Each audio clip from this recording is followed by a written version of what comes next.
Welcome back to my channel Wit Zone. In this lesson, we are going to discuss world famous novel Lord of the Flies by William Golding. In this lesson, we will talk about introduction to Lord of the Flies. Well, before I start with this lesson, I request you to all to like, share and subscribe to our channel and also press the bell icon for all updated lessons regarding literature. Let's get started and move to our topic.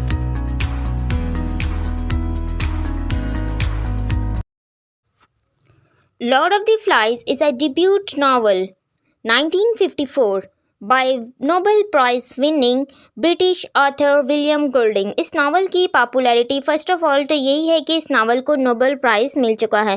The book focus on a group of British boys strange on an uninhabited island and their disasters attempt to govern themselves. इस novel के अंदर जो characters हमें देखने को मिलेंगे वो कुछ स्कूल गोइंग बॉयज़ हैं जिनके थ्रू ये स्टोरी क्रिएट की गई है और वो एक ऐसे आइलैंड के ऊपर रहते हैं और उनके अंदर जो लोगों को गवर्न करने की हैबिट है वो यहाँ पर आके डेवलपमेंट में आती है। Lord of the Flies take place on an uninhabited island. यानी कि इस नावल के अंदर जो हमें सेटिंग दिखाई गई है, नावल की कोई ना कोई सेटिंग होती है। इस नावल की सेटिंग है जो कि प्रोलिफिक ओशन है, उसके करीब जो है वर्ल्ड वॉर सेकंड के टाइम पे एक ऐसा आइलैंड क्रिएट किया विलियम गोल्डिंग ने और जो सेटिंग के तौर पर यूज़ किया इन्होंने अपने नावल को। The boys arrive on this island when an airplane was crash.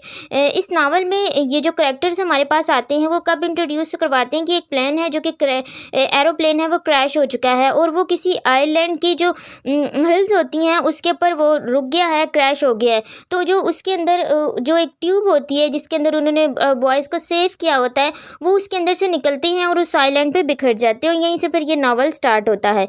Golding और इस नावल का टाइटल डिस्कस करते हैं। Golding's original title for this novel was strangers from within, यानी कि स्ट्रेंजर फ्रॉम विद इन पहले इन्होंने इस नावल का ये नाम रखा। आफ्टर उन्होंने बाद में इस नावल को चेंज किया, इस नावल का नाम इन्होंने रखा लॉर्ड ऑफ द फ्लाइज। अब देखते हैं कि लॉर्ड ऑफ द फ्लाइज का मतलब क्या है। जब भी आप कोई वर्क पढ़ते हैं सबसे पहले हमें उसके टाइटल की सिग्निफिकेंस को देखना चाहिए कि जो एक टाइटल किसी राइटर ने इस वर्क को दिया है तो वो किस बना पर दिया है। The title of this book Lord of the Flies is an allusion to Beelzebub. Beelzebub हम जानते हैं कि जो पैराडाइज लॉस्ट है उसके अंदर एक सैटन है जिसको हम शैतान कहते हैं, यानी कि इब्लीस। तो उसका एक साथी है जो हमें दिखाया गया था कि वो हेल में गिरा हुआ है जिसको कि सैटन उठा रहा है, उसका नाम बेल्ज़ेबुब था। तो इन्होंने ये जो स्टोरी है बाइबल से ली है। बाइबल में एक शैतान का जिसको हम कहते हैं कि उसका एक सर्वेंट है जो उसके साथ काम करता है उसको हम बेल्ज़ेबुब कहते हैं। Lord of the Flies is an allusion to Beelzebub the prince of Demons.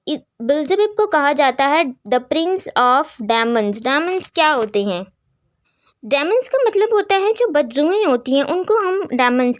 तो बेल्ज़ेबुब जो है वो प्रिंस ऑफ डेमन है from the Bible and the novel central character. इस नावल में बेल्ज़ेबुब को इन्होंने लॉर्ड ऑफ द फ्लाइज ने बाइबल से उठाया जो कि प्रिंस ऑफ डेमन्स है, उसको इन्होंने इस नावल में इंट्रोड्यूस करवाया। Lord of the Flies refer to a Beelzebub and another name for the devil. He is also called the lord of filth and dung. इसको lord of filth and lord of dung भी कहते हैं। अब इस novel के title का क्या मतलब है इसको डिस्कस करते हैं। इस नावल में एक करेक्टर है साइमन। साइमन यहाँ पर एक सीन आएगा 9 to 10 चैप्टर में जिसमें कि जो साइमन है उसको वो ये जो ग्रुप ऑफ बॉयज़ हैं ये एक पिक उसको मार के उसका जो सर होता है ना उसको एक लकड़ी के ऊपर लगा देते हैं बिना किसी वजह पे। हालांकि वो जो पिग है वो इनको कोई नुकसान नहीं पहुँचाता लेकिन ये अपनी क्यूरलिटी की वजह से उस पिग को मारते हैं और उसका सर जो है उसको वहाँ पर लगा देते हैं एक स्टिक के ऊपर। तो जब सामन वहाँ से गुजरता है, सामन इसमें क्या था सेंट करेक्टर भी हम डिस्कस करते हैं कि करेक्टर्स कौन कौन से हैं। लेटेस्ट डिस्कस इसमें हम सिर्फ टाइटल डिस्कस कर रहे हैं। तो इसके अंदर यहाँ पर हमने जो सामन करेक्टर था उसने वहाँ पर क्या किया कि उसने जब वो सीन देखा कि ऐसी सिचुएशन के बॉयज़ ने इतनी क्रूएलिटी से उस पिग को मारा, उसका सर उन्होंने कट किया और उसके बाद उन्होंने उसको स्टिक पर लगा दिया। तो उनके जाने के बाद वहाँ पर कुछ मक्खियाँ आ गई थी, यानी फ्लाइज। तो फिर उस टाइम पर फर्स्ट टाइम इस नावल में ये जो इस नावल का टाइटल है वहाँ पर वो साइमन इंट्रोड्यूस करवाता है, तो वो उनको कहता है लॉर्ड ऑफ द फ्लाइज, यानी कि मक्खियों के लॉर्ड है। तो यानी कि ये सैटर्न के साथ इसको रिलेट किया है कि इंसानों की जो क्यूरलिटी है उस चीज़ को विलियम गोल्डिंग ने प्रेजेंट किया इस नावल में। इसको हम दो तरह से ले सकते हैं, एक तो ये जो साइमन ने ये टाइटल यूज़ किया, और सेकंड ये कि जो बेल्ज़ेबब है उसको लॉर्ड ऑफ द फिथ या लॉर्ड ऑफ द फ्लाइज भी कहते हैं बाइबल में, और वो प्रिंस ऑफ रामन है, और इसके अलावा वो उसको हम लॉर्ड ऑफ इथ यानी कि नंग्स वगैरह ये जो बुरी चीज़ें होती हैं बदरूहों उनका लॉर्ड कहते हैं। As their savagery and evil increase they seek a symbol a god to worship. इस नावल के अंदर दो मेजर हमें थीम देखने को मिलेंगे, सेवेजरी वर्सेस सिविलाइजेशन। सेवेजरी कहते हैं कि हमारा जो एक वैश्यपन है उसको हम सेवेजरी कहते हैं, हमारी इविल। इस नावल के अंदर इविल, सेवेजरी और क्यूरलिटी जो है वो हमें इतनी इंतहा तक देखने को मिलेगी कि एक राइटर जो है वो किस हद तक सोच रहा है कि इंसानों के अंदर क्यूरलिटी, इंसानों की नेचर जो है वो क्यूरल क्यों है। इसके अंदर इंट्रोडक्शन में अगर हम इस नावल का मेजर जो इसके अंदर फ़िलासफ़ी आती है और इस नावल को लिखने का मकसद क्या था उसको डिस्कस करते हैं। हमने भी इसका टाइटल डिस्कस किया, अब हम इसका प्रॉपर इंट्रोडक्शन देख रहे हैं। Lord of the Flies based on Hegel and Rousseau philosophy.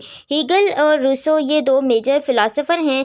Rousseau की फ़िलासफ़ी क्या थी? रूसो की फ़िलासफ़ी ये थी कि जब इंसान पैदा होता है तो वो बाय नेचर गुड होता है, सोसाइटी में आने के बाद वो कुछ ऐसी चीज़ें सीख लेता है सोसाइटी से कि वो बन जाता है। On the other hand Hegel कहता है कि इंसान बाय बर्थ ही क्यूरल होता है, सोसाइटी उसको सप्रेस्ड करती है। सोसाइटी की ड्यूटी है, इट्स मीन कि वो उसको सप्रेस करके रखे और उसके अंदर कुछ ऐसे वो उसको रूल्स थे, उसको स्ट्रिक्ट रूल्स में रखे ताकि जो उसकी क्यूरल नेचर है वो लोगों को नुकसान ना पहुँचाए। तो इस नावल के अंदर हमने भी स्टार्टिंग में डिस्कस किया था कि जो विलियम गोल्डिंग हैं वो एक फ़िलासफ़ी के टीचर थे, तो हमें इनके इस नावल में थ्रू आउट फ़िलासफ़ी देखने को मिलेगी, चाहे वो ह्यूमन एलिमेंट्स के रिलेटेड हो, यानी हमारी लाइफ से रिलेटेड हो, हमारी नेचर से रिलेटेड हो, हम इसमें फ़िलासफ़ी को देखेंगे। तो इस नावल के अंदर यही दो मेजर फ़िलासफ़ी हैं, हीगल की और रूसो की। यही दो कंट्रास्ट में चलेंगी कि जो इंसान होते हैं या वो बाय नेचर गुड हैं या वो सोसाइटी में आने के बाद जो हैं वो क्यूरल हो जाते हैं। This novel is based on the debate of nature versus nurture. ये इस नावल को जो है इसके अंदर डिबेट दिखाई गई है नेचर एंड नर्चर। नेचर क्या होता है कि हमारी नेचर क्या, और नर्चर वो जो हम सोसाइटी में आकर अडॉप्ट करते हैं। ये जो कॉन्सेप्ट है नेचर वर्सेस नर्चर का, इसको मार्गरेट मीड ने फर्स्ट टाइम इंट्रोड्यूस करवाया था कि नेचर, हमारी नेचर क्या है। नेचर वो होती है कि जो हम पैदाइशी जो चीज़ें हैं अपने साथ लेकर आते हैं, और नर्चर वो होती है कि जो हम यानी कि हम नर्चर करते हैं किससे, सोसाइटी से। इन द सेम जैसे कि हीगल एंड रूसो ने अपनी फ़िलासफ़ी को दिया, इसी को एक्सटेंशन फॉर्म में मार्गरेट मीड ने इंट्रोड्यूस करवाया है। Golding had not sugar-coated his novel and instant turned into a horrifying saga of survival and loss of innocence. ये नावल जो है बेसिकली एक सागा है। सागा क्या होती है? सागा ये एक मिथ भी है और एक ये ग्रीक टर्म है जिसके अंदर एक ऐसी स्टोरी दिखाई जाती है जो डिफरेंट पार्ट्स में होती है और हर पार्ट्स अपने अंदर एक अलग सेपरेट स्टोरी रखता है, यानी कि एक ट्रेडिशनल टेल होती है, उसको हम सागा कहते हैं। तो ये जो नावल है लॉर्ड ऑफ द फ्लाइज ये एक एज अ सागा है क्योंकि इसके जो डिफरेंट चैप्टर्स हैं 12 चैप्टर्स है। 12 चैप्टर्स के अंदर अगर आप उसको एक अलग अलग सेपरेट स्टोरी के तौर पर लें तो हम उसको एक अलग लेंगे, लेकिन जब हम इसको ज्वाइन करेंगे तो ये एक नावल बनेगा, यानी कि ये एक हॉरिफाइंग ट्रेडिशनल सागा बन जाता है। Importance of elements of creation. इस नावल के अंदर विलियम गोल्डिंग ने जो है हमारी लाइफ के मेजर जो एलिमेंट्स होते हैं कौन कौन से होते हैं, एयर है, वाटर है, अर्थ है, ये हमारी लाइफ के एलिमेंट्स हैं।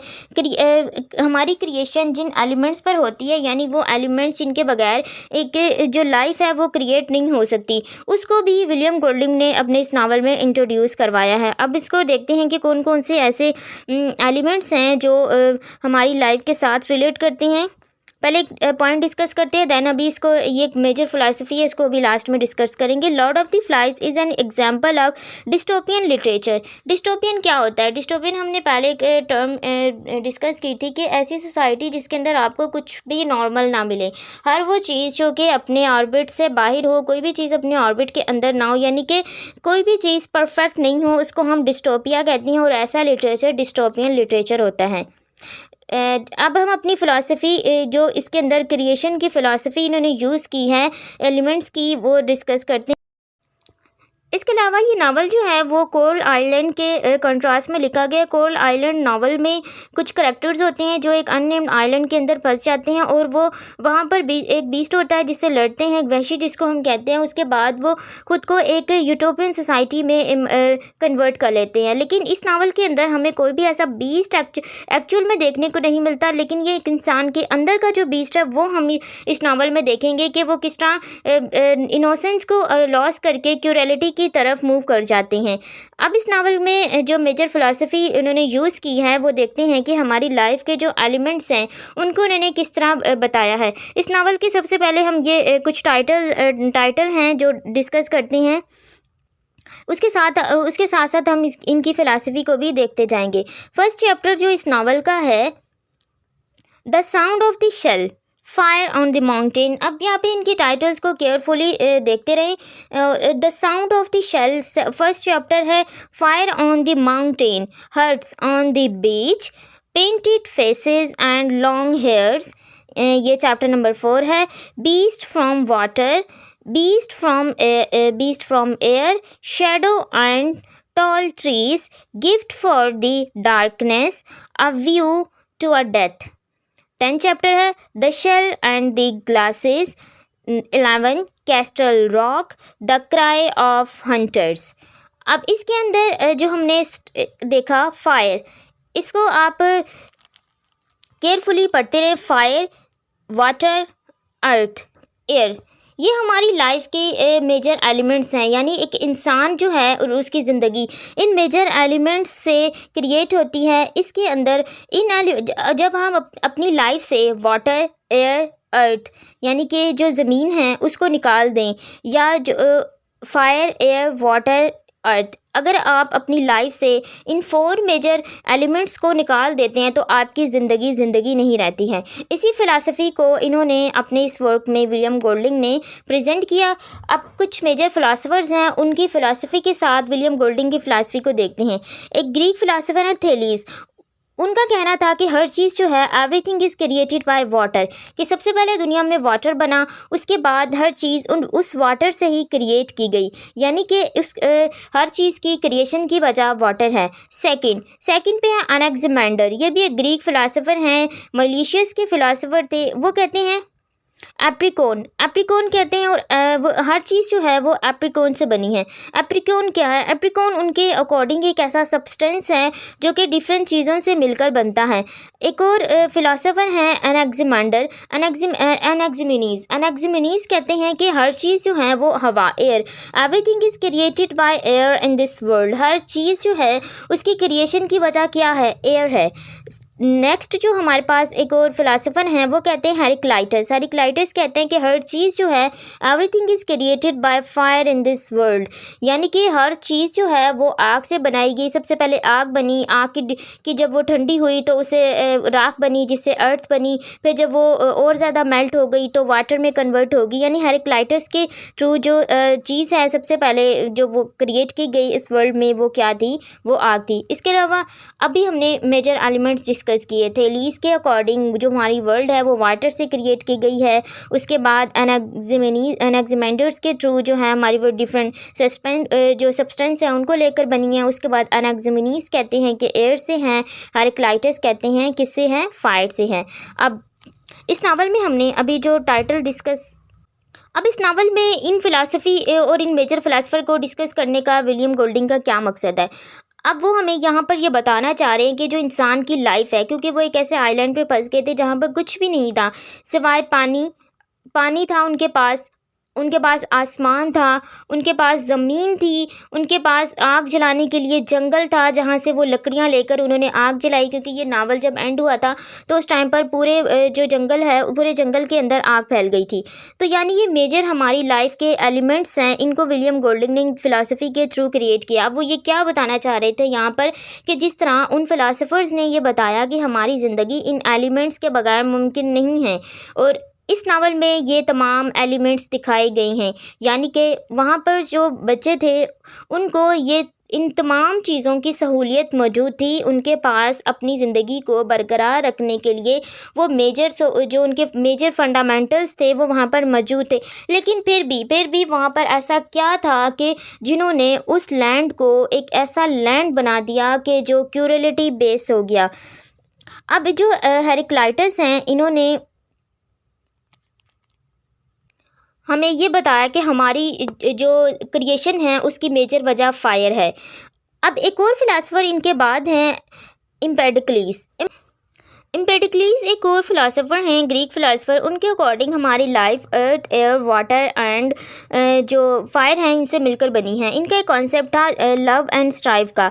लव एंड स्ट्राइक उनके अकॉर्डिंग टू मेजर स्ट्रेंथ थी, जो कि एक वर्ल्ड एक ऐसे बॉल के अंदर इमर्ज थी, यानी कि वो रह रही थी और जॉइंट एक साथ ही वो कई साल उसके अंदर रहे। लेकिन टाइम गुजरने के साथ साथ जब एक स्ट्राइक के थ्रू वो एलिमेंट्स जो हैं वो अलग हुए, तो जब लव और स्ट्राइक ने वहाँ से बाहर निकले तो उनके दरमियान एक ऐसा क्लैश आ गया कि वो एक ऐसी, यानी कि हमारी जो वर्ल्ड है, हाफ वर्ल्ड जो है वो एक लव की तरफ मूव कर गई और हाफ वर्ल्ड जो है स्ट्राइक यानी कि हंगामा खेज जिसको कहते हैं, क्यूरल नेचर जो है उसकी तरफ मूव कर गई। यही फ़िलासफ़ी जो है विलियम गोल्डिंग ने अपने नावल में इंट्रोड्यूस करवाई है कि एक तरफ तो इनको एक ऐसे करैक्टर्स देखने को मिलते हैं जो कि लव बेस हैं और वो लोगों की भलाई के लिए काम करना चाहते हैं, और दूसरी तरफ कुछ ऐसे करैक्टर्स हैं जो कि हर वक्त हंगामा चाहते हैं, हर वक्त हर किसी न किसी को वो कत्ल करना चाहते हैं, खून बहाना चाहते हैं और लोगों को तंग करना चाहते हैं। तो इस नावल में यही मेजर जो फ़िलासफ़ी हैं वो यूज़ की गई थी। आई होप कि इस नावल का इंट्रोडक्शन हमने अच्छे से डिस्कस कर लिया है कि जब आप इस नावल को पढ़ेंगे तो इस नावल को पढ़ने के बाद आपको कौन कौन से ऐसे पॉइंट्स हैं जिनको आपने हाईलाइट करना है कि ये पॉइंट्स हमने डिस्कस किए हैं कि ये जो वर्क है डिस्टोपियन वर्क है, अलूजन है, एलिगरी है, सेकेंड वर्ल्ड वॉर के सिनेरियो में लिखा गया है, डिफरेंट फ़िलासफ़ी बेस है। नेक्स्ट हम इसके करैक्टर्स को डिस्कस करेंगे और साथ इस नावल की समरी को डिस्कस करेंगे।